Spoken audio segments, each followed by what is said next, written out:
ఆ అమ్మాయికి సపోర్ట్గా ఎవరున్నారో తెలుసా అమ్మా? ఎవరున్నారు? దేవుడా? సుబ్రహ్మణ్యం అమ్మా, సుబ్రహ్మణ్యం అమ్మా.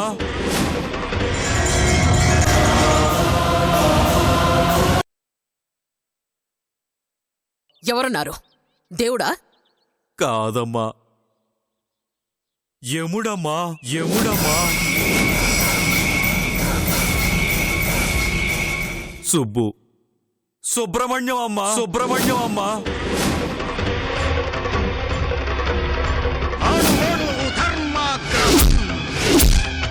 అడుగడుగు న్యాయాంకితం శిష్ట రక్షణ మదని యాగం దుష్ట శిక్షణమే ఉద్యోగం.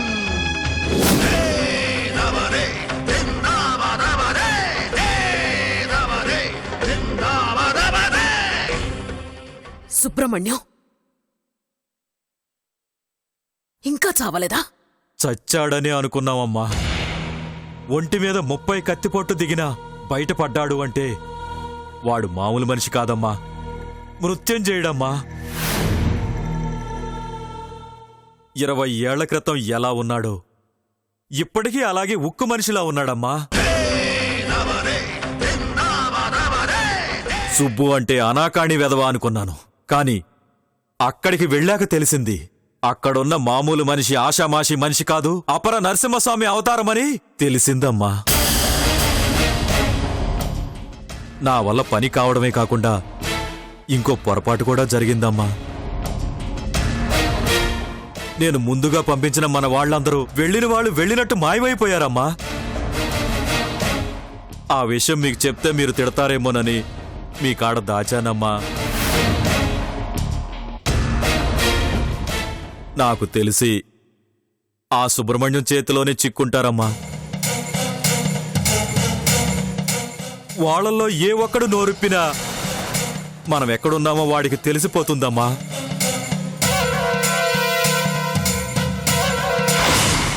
అతనికి మన గురించి తెలిసిందంటే మాత్రం మన జీవితం ముగిసిపోయినట్టే.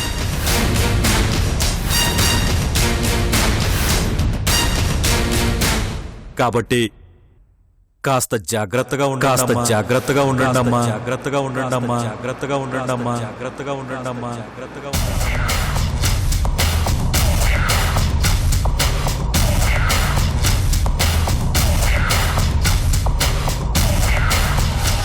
అక్కడున్న మామూలు మనిషి ఆషామాషి మనిషి కాదు, అపర నరసింహస్వామి అవతారమని తెలిసిందమ్మా.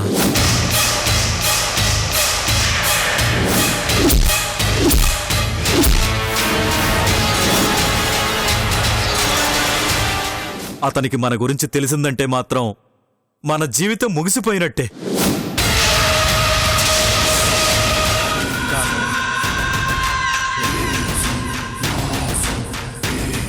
మూర్తిగారు, అమ్మా, మీరు ఏం చేస్తారో ఎవరిని పంపిస్తారో నాకు తెలీదు.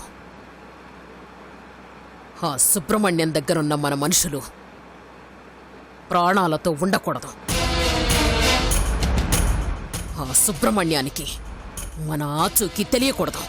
అలాగేనమ్మా.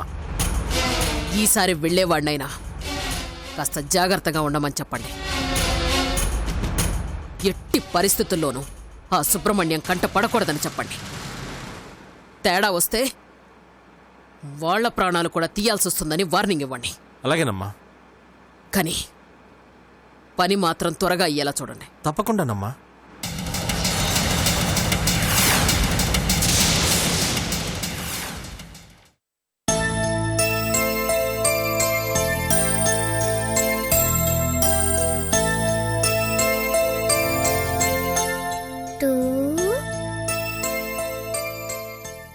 నాన్నా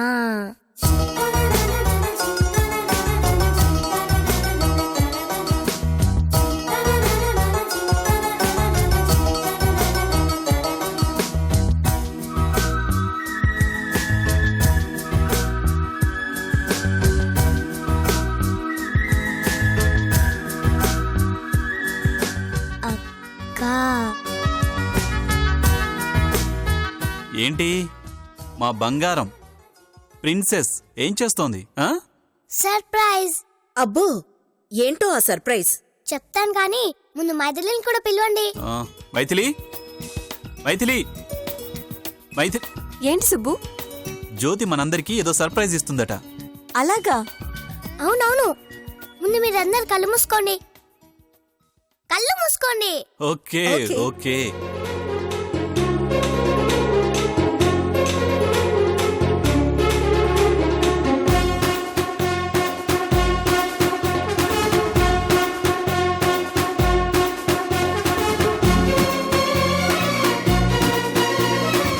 అమ్మా,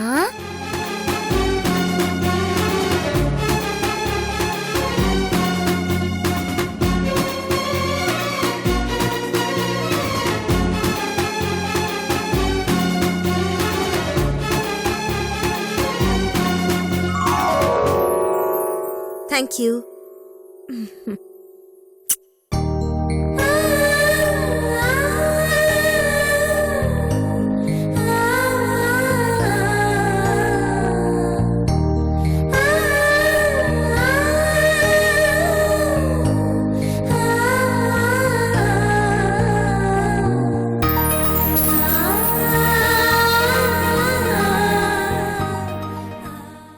నాన్నా,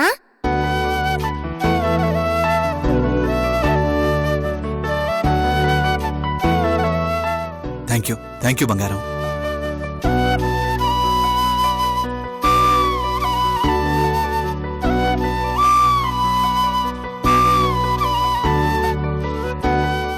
అక్క,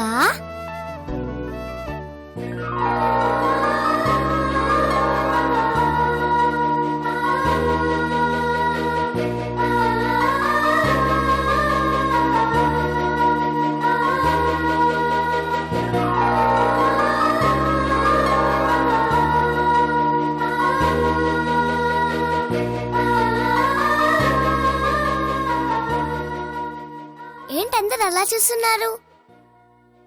మాకు గిఫ్ట్స్ ఇవ్వాలన్న ఆలోచన నీకెలా వచ్చిందా అని.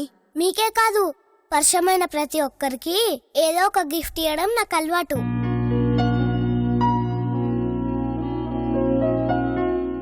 నాకు ఆ అలవాటు మా టీచర్ దగ్గర నుంచి వచ్చింది.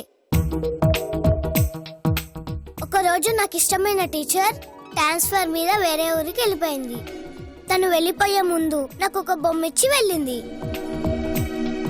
అప్పటి నుంచి నాకు మా టీచర్ గుర్తొచ్చినప్పుడల్లా ఆ బొమ్మను తీసుకొని చూస్తాను.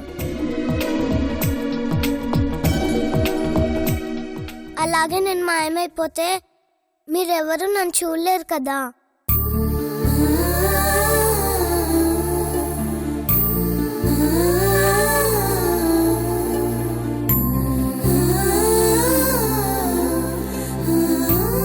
అందుకే నాకు పరిచయమైన వాళ్ళందరికీ గిఫ్ట్స్ ఇస్తున్నాను.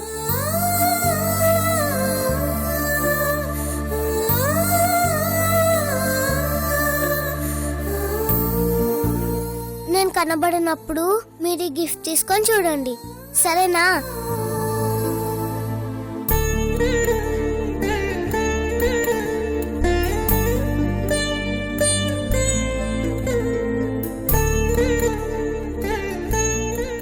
ఓకేరా, నేను ఆఫీస్కి వెళ్ళొస్తాను. అలాగే. Tulasi bye. Bye Subbu, bye. అలాగే. మైథిలి, ఒక్క నిమిషం, నీతో పాటు నేను వస్తాను. నువ్వెక్కడికి సుబ్బు? నాకు అటువైపు ఓ చిన్న పనుంది, పద నేను నిన్ను డ్రాప్ చేసి వెళ్తాను. అలాగే. ఓకే బంగారం, బాయ్. బాయ్. వస్తాను తులసి.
నాన్న.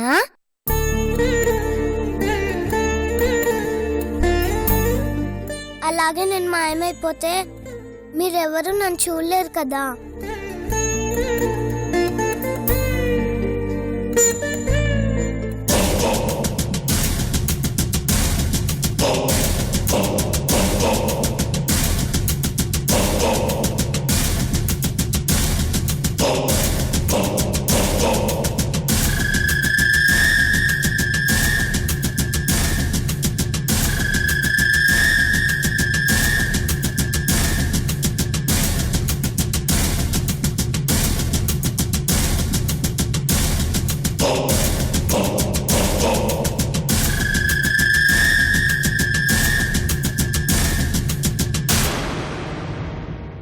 ఓకే సుబ్బు, ఆ, జ్యోతికి చెప్పు సాయంత్రం త్వరగా వచ్చేస్తానని.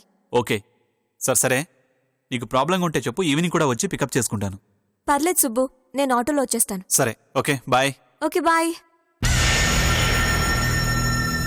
సుబ్బు సుబ్బు, ఏంటి మైథిలి? నువ్వు ఇంటికే కదా వెళ్లాల్సింది, ఇటు వెళ్తున్నావేంటి?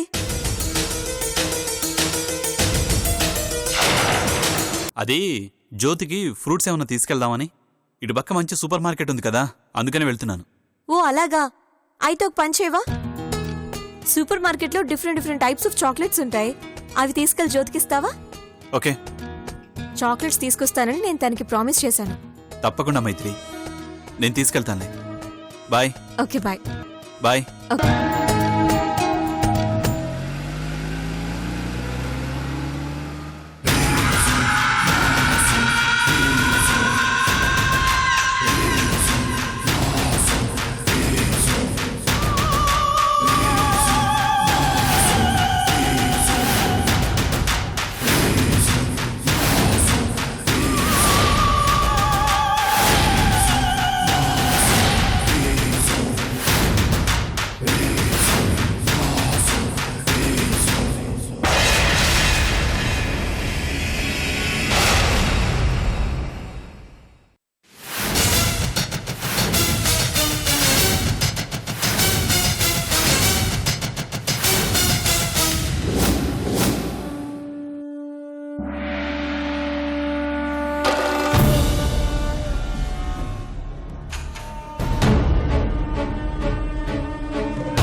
కొంపదీసి ఇందాకన్నట్టు ఆ శరవణన్ ఏదైనా ప్లాన్ చేశాడా ఏంటి? మైథిలి, నువ్వు మరీను.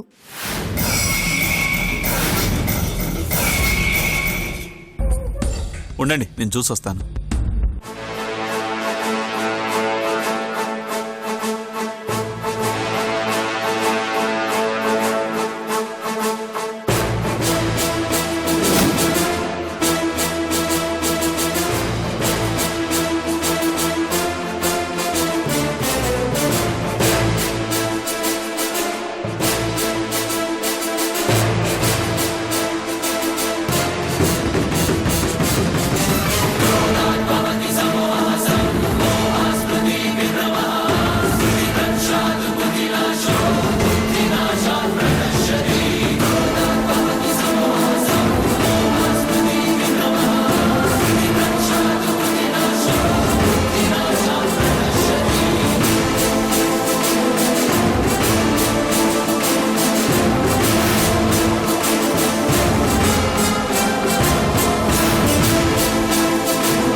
కానీ మీకు అదే ఎక్కువ ఉన్నట్టుంది.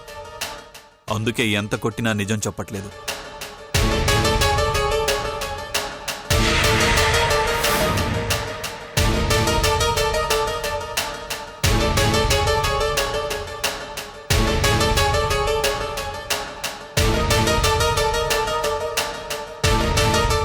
రేయ్, మీరు నిజంగానే భయపడుతున్నారా లేక నటిస్తున్నారో అర్థం కావట్లేదు.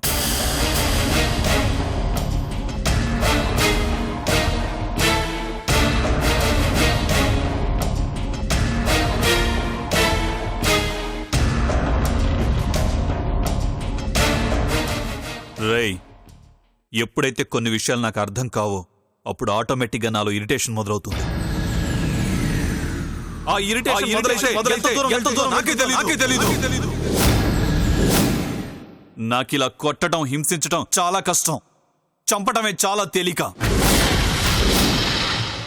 మీకు బతుకు మీద ఆశ ఉంటే, బతకాలని ఆలోచనే ఉంటే మిమ్మల్ని ఎవరు పంపించారో మర్యాదగా చెప్పండి. మేము డబ్బులకు పనిచేసే వాళ్ళమే. ఎంత గిట్టుబాటు అవుతుందో అనేదే చూస్తాం, కానీ గిరాకీ ఎవరిచ్చారనేది పట్టించుకోం. కహానీలు చెప్పకు. ఎవరో తెలియకుండానే డీల్ కొప్పుకున్నారా? చూడండి, ఇప్పటికే మీ వాళ్ళు మీకోసం వెతుకుతూ మీరిచ్చే రిప్లై కోసం ఎదురు చూస్తుంటారు. మీరు నిజం చెప్తే ఇక్కడి నుంచి ప్రాణాలతో వెళ్లి వాళ్ళని కలుస్తారు. ఇలాగే మొండికేస్తే శవాలుగా ఏ సముద్ర పొడ్డునో లేక రైల్వే ట్రాక్ మీదో పోలీసులకి దొరుకుతారు.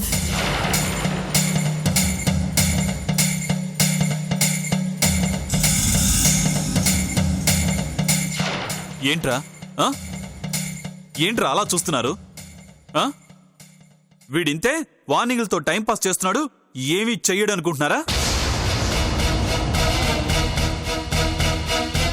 రేయ్, చూడ్డానికి సాఫ్ట్గానే ఉంటాను, సాఫ్ట్వేర్ పనే చేస్తాను. కానీ నా అనుకున్న వాళ్ళకి ఎవరి వల్ల ప్రమాదం ఉందని తెలిస్తే క్యారెక్టర్ క్షణాల్లో మారిపోతుంది. వద్దు వద్దు వద్దు, ఆ పరిస్థితి తీసుకురావద్దు. మీ అందరికీ మర్యాదగా చెప్తున్నాను, సాయంత్రం వరకు మాత్రమే మీకు టైం ఉంది. ఒక్కసారి సూర్యుడు కిందికి దిగాడో మీ బాడీలో ప్రాణాలు పైకి పోతాయి. జాగ్రత్త. సాయంత్రం నేను వచ్చేసరికి మీరు నోరు విప్పాలి, లేదంటే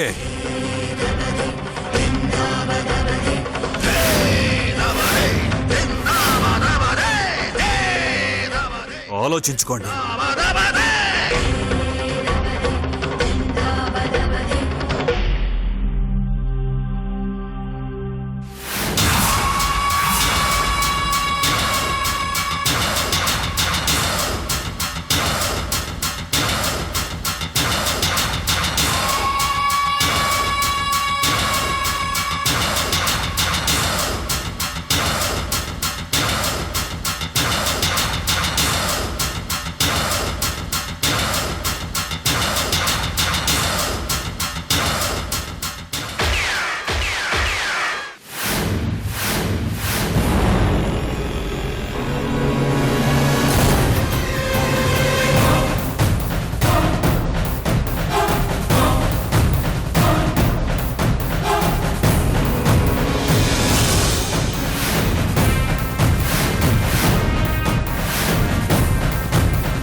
రై రై రై ఎవరా మిమ్మల్ని కాల్చింది?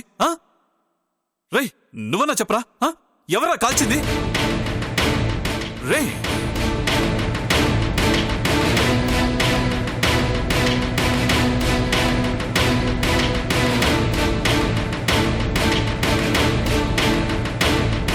ఎవర్రా? ఎవరు ఎవరు ఎవరు?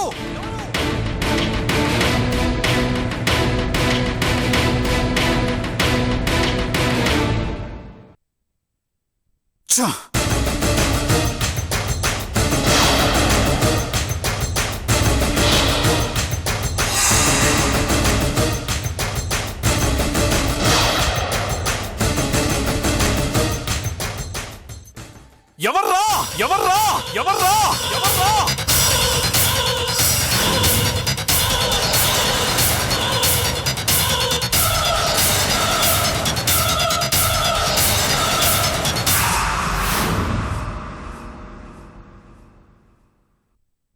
పవర్స్ కూడా సూర్యకి అప్పగించావనుకో నువ్వింక ఆఫీస్ గురించి ఆలోచించాల్సిన అవసరమే ఉండదు. చెక్కు మీద సంతకాలు పెడుతున్న నేలతో ఏకంగా ఆస్తి కాగితాలపై సంతకం పెట్టించే ఆలోచన చేశారు. మంచి ఐడియానే. సరే, లాయర్ని కలిసి డాక్యుమెంట్స్ రెడీ చేయించండి.